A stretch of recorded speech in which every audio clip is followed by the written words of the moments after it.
Hey, good morning, guys. We're going to pick up where we left off. So last week we did Genesis 3, the fall, which was Adam and Eve, sin. They fell from Eden. And we're going to jump into chapter 4, which is Cain and Abel. So we'll get right to it. It says, Adam made love to his wife Eve, and she became pregnant and gave birth to Cain. So Cain's the oldest. She said, with the help of the Lord, I have brought forth a man. Later, she gave birth to his brother, Abel. So now there's Cain and Abel. Now, Abel kept flocks, and Cain worked the soil. So one's a farmer, one's a shepherd. In the course of the time, Cain brought some fruits of the soil as an offering to the Lord. And Abel also brought an offering, fat portions from some of the first of his flock. So Cain just kind of brought whatever, like, hey, here's a little something that I was growing. And Abel actually put forth the effort, the fattiest stuff, if the meat was lean at the time, and then from his first of his flock. So he brings the best to the Lord, and Cain just kind of throws a little something in the offering plate for him, all right? And so the Lord looked with favor on Abel and his offering, but on Cain and his offering he did not look, so he didn't give him so much favor.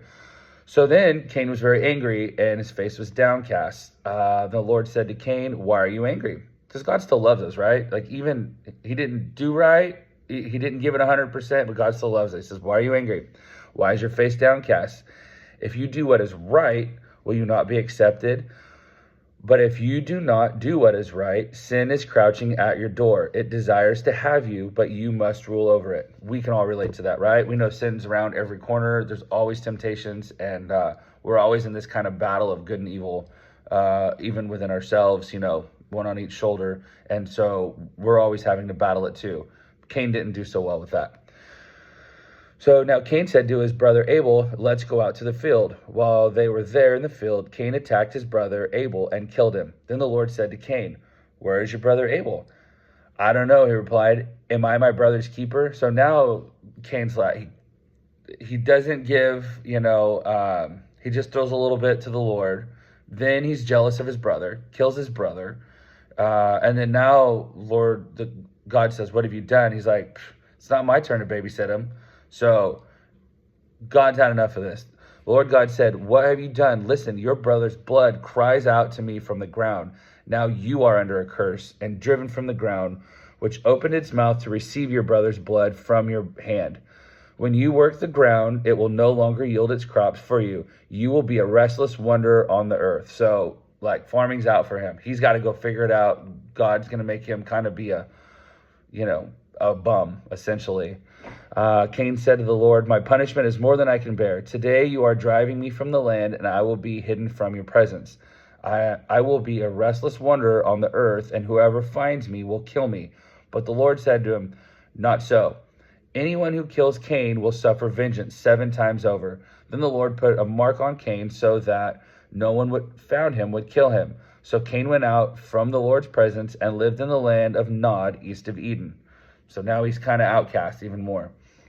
So Cain made love to his wife, and she became pregnant and gave birth to Enoch. Cain was then building a city, and he named it after his son Enoch. To Enoch was born Irad. Okay, we're going to kind of skip down. This is how we speed it up. All of the different descendants of Cain.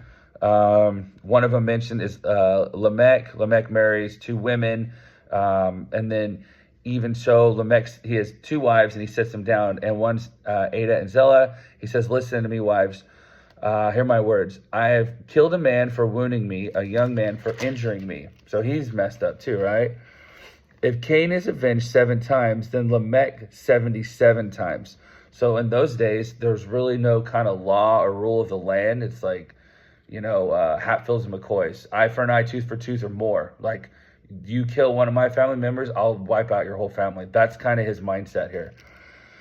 That's just a little sub deal on this. And then Adam made love to his wife again, and she gave birth to a son and named him Seth, saying, God has granted me another child in place of Abel, since Cain killed him.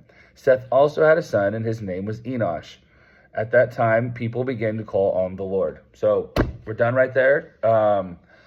quick little, look, this is Genesis. It's the recording of first, the first, we just saw the first, marriage, and then the first birth, first siblings, the first murder ever recorded is right here. And then we see how jealousy, even between siblings, came and got him. But one of the big points of this is it all kind of started as one didn't want to give to God, as much. He was kind of keeping more for himself.